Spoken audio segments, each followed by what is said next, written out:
Yo, what is up guys, Grim here, and in today's video I want to give you guys my roundup video in terms of the state of the economy and farming strategies overall, specifically discussing the state of tier 17 maps, which are the latest and greatest in farming technology after the unprecedented patch 3.24.1, which saw a massive nerf to Anarchy Embers of all flame, but also a massive buff to tier 17 maps. So if you guys weren't aware, tier 17 maps are currently the most broken thing that you can farm. Whether that's magic finding, tier 17s, Scarab finding, tier 17s, currency farming, tier 17s, or map finding, tier 17s. And even a lot of the loved lead mechanics like Legion, Abyss, Breach, everything like that, it's just better to farm them in tier 17s. Now, why is that the case, and are we okay with this? Well, that's going to be the topic of this video.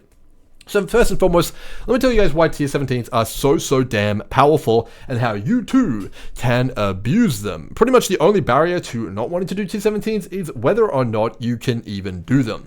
So first things first, tier 17s, what were they initially supposed to be? Well, tier 17s were initially designed to be the gateway between normal pinnacle bosses and uber bosses. And for that reason, they drop uber bossing fragments. And they were kind of supposed to be a super guardian map. And for the most part, they kind of worked out that way, but not exactly for some other reasons we'll talk about. But the main thing you guys need to know is that these bad boys drop uber fragments, which are worth a truckload of money right now.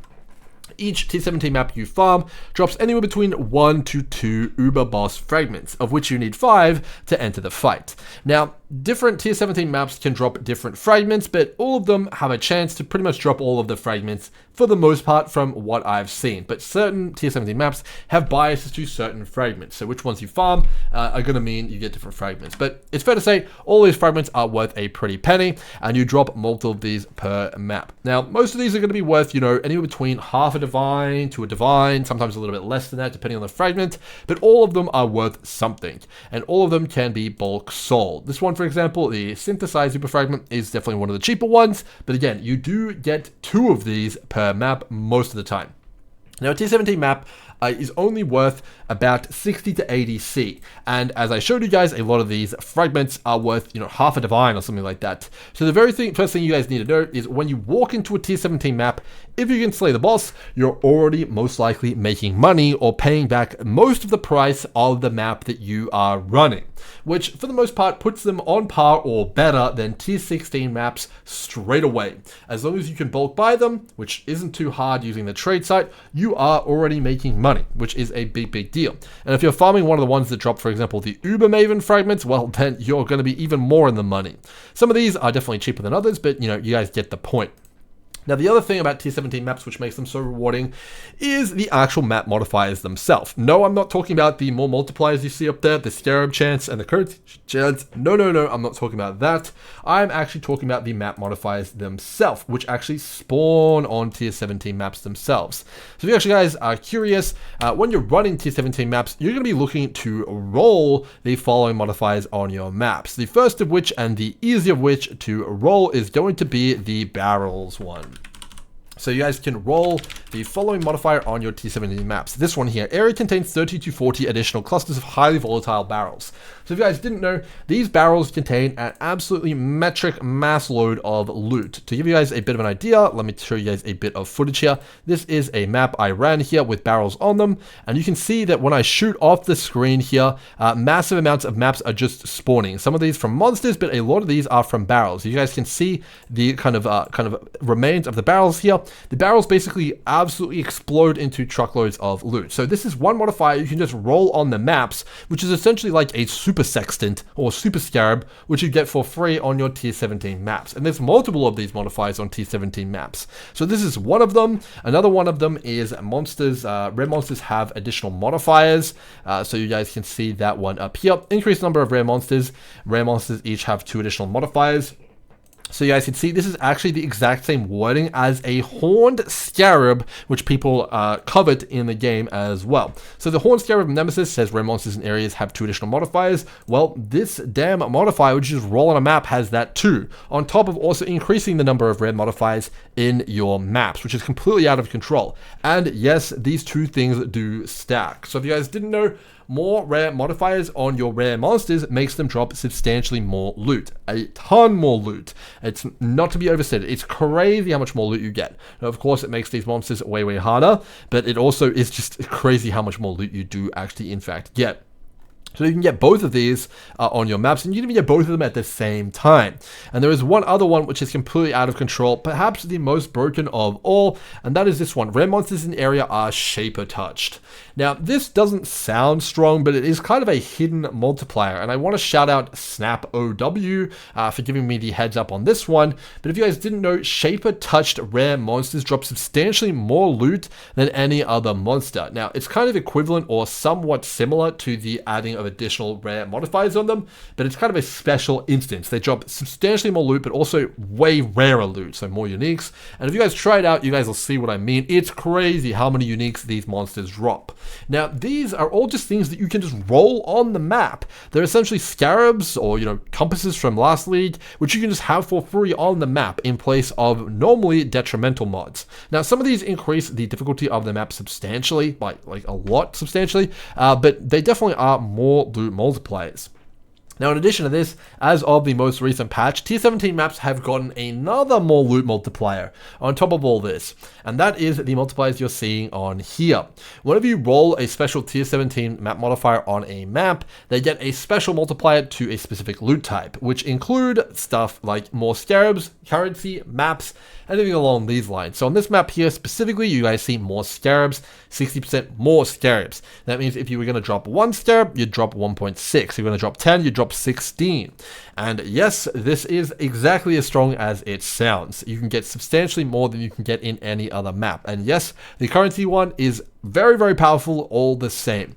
And this is all on top of the original perks that Tier 17s already have. They have a larger layout with more monsters and higher quality monsters as well.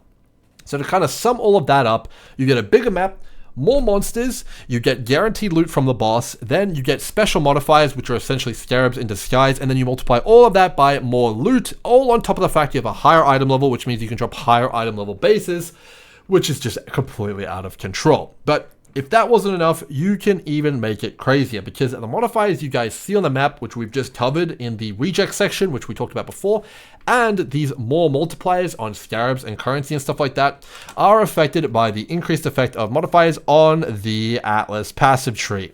So I think you can get around 88 to 90% increased effect of modifiers on your maps, which means that all of these modifiers get increased by that amount. So this isn't 60% more scarabs, it's something like 100 and something increase more scarabs. It's really, really crazy, but not just that, you can make it go even crazier by using this node here, back to basics. Your maps randomly have between 0 to 80% more explicit modifier effect.